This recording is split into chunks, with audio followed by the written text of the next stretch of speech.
उम्मीद करता हूँ कि आप लोग अल्लाह के करम व फजल से ठीक होंगे।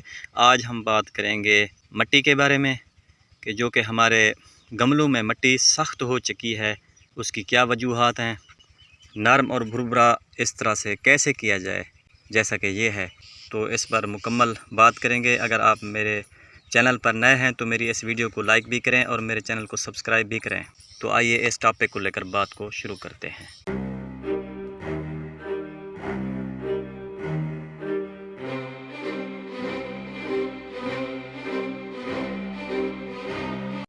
मिट्टी तो आपने जैसी थी वो इस्तेमाल कर ही ली है, लगा दिया है पौधा और पौधा भी जर्मिनेट हो गया है। पहली बात तो यह है कि अगर आपने भाल मिट्टी ली थी और भाल मिट्टी आपकी वो सख्त हो चुकी है, आप पौधे को बग़ैर वजह पानी देते होंगे, जैसे मिट्टी ड्राई नहीं होती और ड्राई होने से पहले ही आप लोग उस पौधे को पानी दे देते हैं, तो इस वजह से भी मिट्टी सख्त हो सकती है।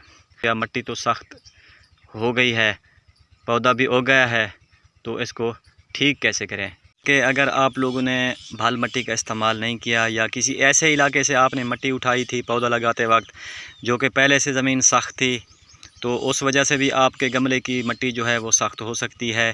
और अगर आपने भाल मिट्टी उठाई थी और उसमें ज़्यादा फास्फोरस आपने डाली, मतलब DAP खाद डाली या ज़्यादा पोटाश की मिकदार डाल दी, तो उसकी वजह से भी आपकी मिट्टी जो है वो सख्त हो सकती है। और तीसरी बात यह है कि अगर आप लोग 10-15 दिन में एक बार आप अपने गमले में मिट्टी को गोडी नहीं करते, तो उस वजह से भी आपकी मिट्टी जो है वो सख्त हो सकती है। अब सवाल यह है कि इन सब का हल क्या है। तो एक तरीका इसमें यह है कि ये आप लोग देखें, आप अपने गमले में छोड़ दें, जैसा कि ये मैंने छोड़ दी है, ये देखें।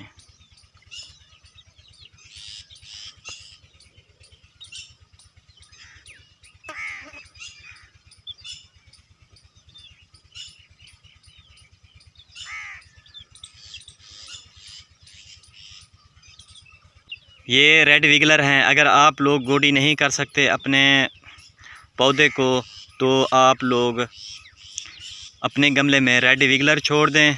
रेड विगलर आपके पौधे में ना कि गोडी करेंगे बल्कि डिकम्पोज़ की गई खाद भी मुहैया करेंगे, तो आपका पौधा जो है ऐसे बहुत अच्छी ग्रोथ करेगा। दूसरा तरीका ये है कि आप लोग हर 10 दिन में 15 दिन में गोडी कर दिया करें, अगर आपके पास ये रेड विगलर मौजूद नहीं है तो। तीसरा तरीका ये है कि आप डिकम्पोज़ किया गया गोबर ले लें, पहले अपने पौधे को गोडी कर लें। थोड़ा सा गोबर, 1 मुट्ठी जितना, इतना आप लोग अपने पौधे में अप्लाई कर दें इस तरह।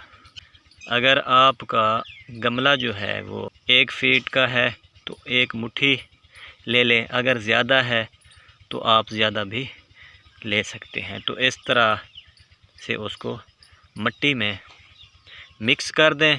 इसका फ़ायदा ये है, जैसा कि आप लोग जानते हैं कि हमारी ज़मीनों में बदकिस्मती से उसमें ऑर्गेनिक मैटर की मिकदार जो है वो बहुत ही कम रह गई है, 0.5% रह गई है, जबकि होनी चाहिए थी 2 से 3%।